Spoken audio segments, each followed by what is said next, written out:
Hey everybody, Pete with Kraken Spearfishing. We've been asked a lot of questions on different topics regarding spearfishing and freediving, and one of the bigger ones is how to get kids involved. As you've seen in your footsteps and a few other of my videos, we do take kids out. My son is, I would say, a pretty experienced spear fisherman and freediver for his age. He likes to get out every chance he gets. So stay tuned, and we're going to delve into how to get your kids started into freediving and spearfishing.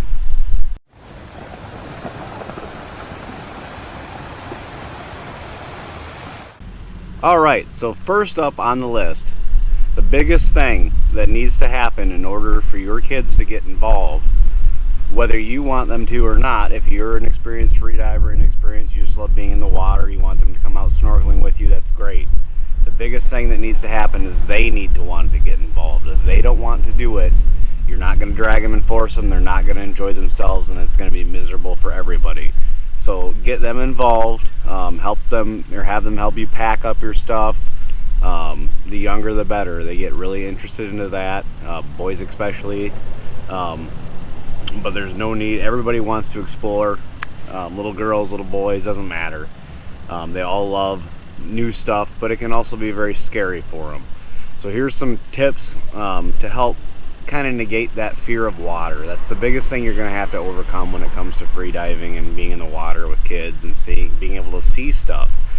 They have an inherent fear of the unknown, somewhat just as we do as well. There's many adults that are afraid of water and what lies below and stuff, and we're pretty blessed here in the Great Lakes and not have anything to really worry about as far as animal wise. So we're going to go into some safety tips here, and the first one obviously is they have to want to be in the water, as stated before, and they have to try and swim a little bit. I wouldn't say they have to be a good swimmer. There's some things here that I have that I'll show you that can help with that. The biggest of which is right here, is being a wetsuit. For those of you that freedive, and maybe those of you don't, wetsuits are extremely buoyant. It's why you see everybody wear weight belts. We have to counteract that buoyancy so we can dive. And I wouldn't ask any kid to dive right off the bat, obviously, because that's just not something you're going to want to get into first. Have them snorkel with you, have them come with you in the water. Don't push their limits too much. If they don't want to go deep, don't make them go deep. If they want to hold your hand out there, let them do it. We want to make it enjoyable for everybody, so do that, and they'll want to keep coming back and keep going further and push themselves to see everything they can. So a wetsuit, this is a full suit for kids. They come in many different sizes. I would suggest a good spot to start would be a resale shop before you just go online and purchase one. If you can get them into a scuba shop, I know Scuba North here in Traverse City has some great kids stuff. So you can get it fitted, you can have them try it on so they know. This isn't a free diving or spearfishing suit. This is just a little wetsuit, little scuba suit. It's lined, unlike our spearfishing suits, so it slips on very easy for the kids. They're going to outgrow it real fast, so it's going to be an investment you're going to have to make year after year for a while until they slow down their growth spurt a little bit. I have many of these in different sizes for my three boys, and they love it because it makes them feel more comfortable. They feel protected. They're a little warmer, obviously, so if it's cooler water, they don't like to be super cold or at all uncomfortable, so it helps them feel more comfortable, more safe, more protected. So it's a great thing to start out with. Another thing, as a parent, obviously, if you're going to be taking them into deeper water or water where they're not as comfortable and they don't know how to swim really great, you can always do what I did to start my kids out, and that's put a life jacket on them. Put the wetsuit on. If you don't have that, put a life jacket on. If you have the wetsuit, put a life jacket on anyway. As a parent and watching over your kids and stuff and making sure they're safe, it's a great insurance policy for them. And it helps them, again, feel more comfortable in the water, and that's the ultimate goal, is to have them enjoy themselves and have them feel comfortable is the main aspect of that. So never forget that aspect. Another good tip, so there's lots of kids masks you see at Walmart and any other store, dollar store, whatnot, and this is an example of one of those. This is a polycarbonate or plastic lens mask. I try to stay away from these, just as us in free diving and spearfishing do. If you can see on the lens here, I don't know how well you can see it, but it's super scratched up. It will fog every time, and if they can't see, if they're having to take their mask off a lot, they're going to ingest water, they're not going to enjoy themselves. So try and stay away from El Cheapo masks at Walmart. They're great for little tiny kids who just want to stick their face in the water at the beach, but they're not going to last very long. They're going to get scratched up, and that really just destroys the whole principle of what we're doing, is trying to get them to see stuff. So if they can't see, kind of negates all that. This is an example of a tempered glass mask. This is the same type mask that we would use diving. It's actual glass. You have to treat it just as a new mask that you get. You'll have to take that little silicone layer off inside, be it commercial C-Buff type product, or taking a lighter to it real gently to burn that silicone off so it doesn't fog. But once you do that, and you can put fog drops on these, you can't put fog drops on any of this stuff or do that C-Buff stuff. It will scratch it, and the C drops or the anti-fog will not work on the plastic lenses. Because these tempered glass ones, they're so much more durable. You're going to get many more years of use out of them.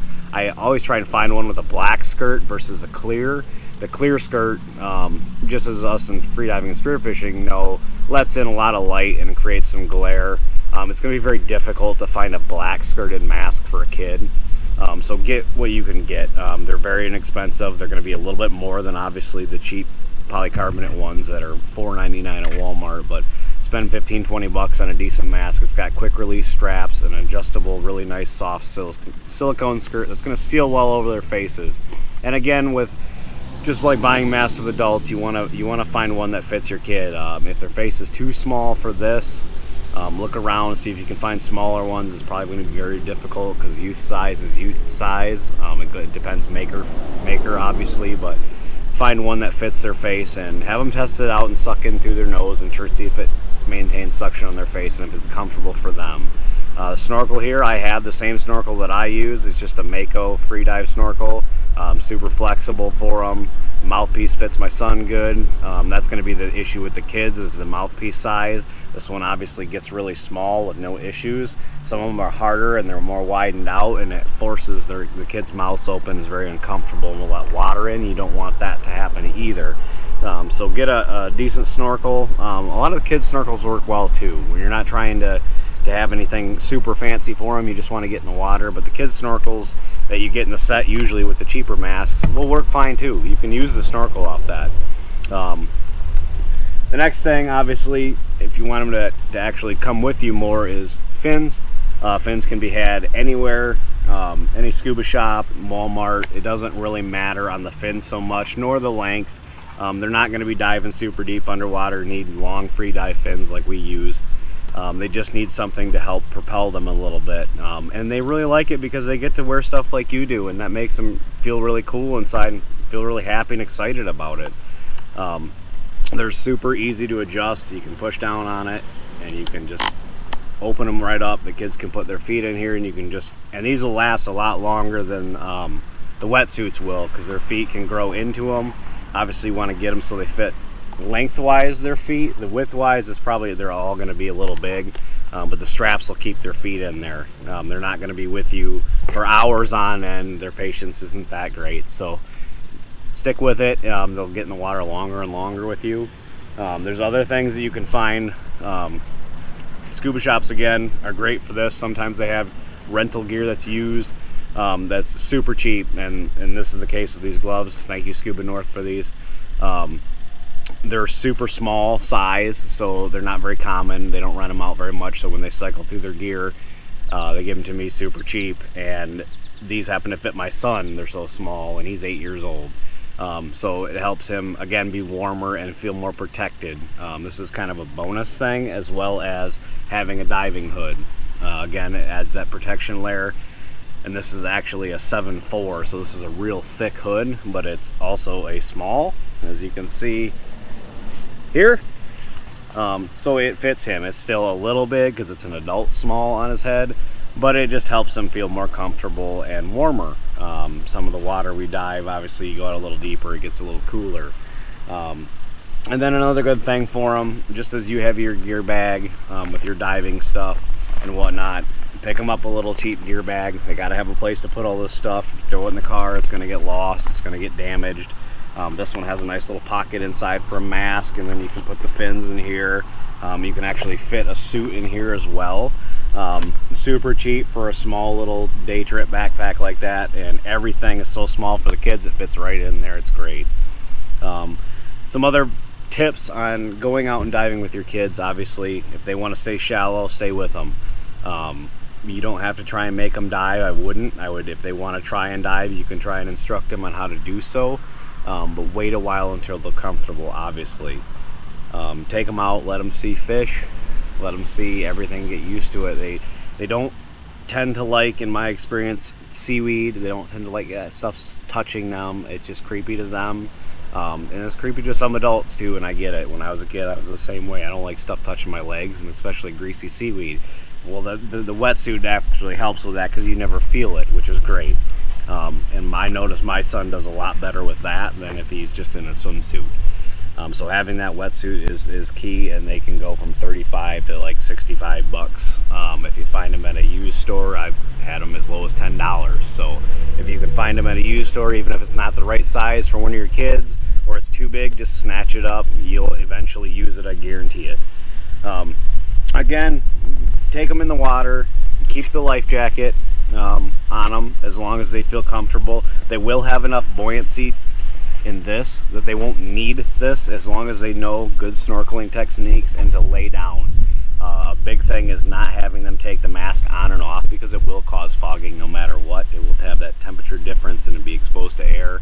Once it's on, just let it be on. Have them go really shallow and float with them, and just teach them how to snorkel in super shallow water that they can easily stand up in. That will get them more comfortable for it. And as they go out deeper, they can hold your hand, so there's somebody there and they have that comfort aspect as well. And eventually they'll let go and they'll want to just explore on their own or swim right behind you, and that's great. As you can see in that video, I'll hold my son's hand sometimes when it gets kind of dark and there's a shadow or something and he gets a little freaked out. That's fine. That's fine. That unknown factor and darkness scares kids, and they don't understand that there's really nothing out there that can hurt them. But at the same time, you want to maintain them being calm so they're not freaking out and ruining the dive for themselves and for you. If they get a bad taste in their mouth like that, they're not going to want to do it again right away, and it might take a while, and you might kind of take a few steps backwards before that, and it's okay. It happens sometimes. You do all you can, and there's nothing you can do about it. But take the steps initially before you go out. Hype them up a little bit.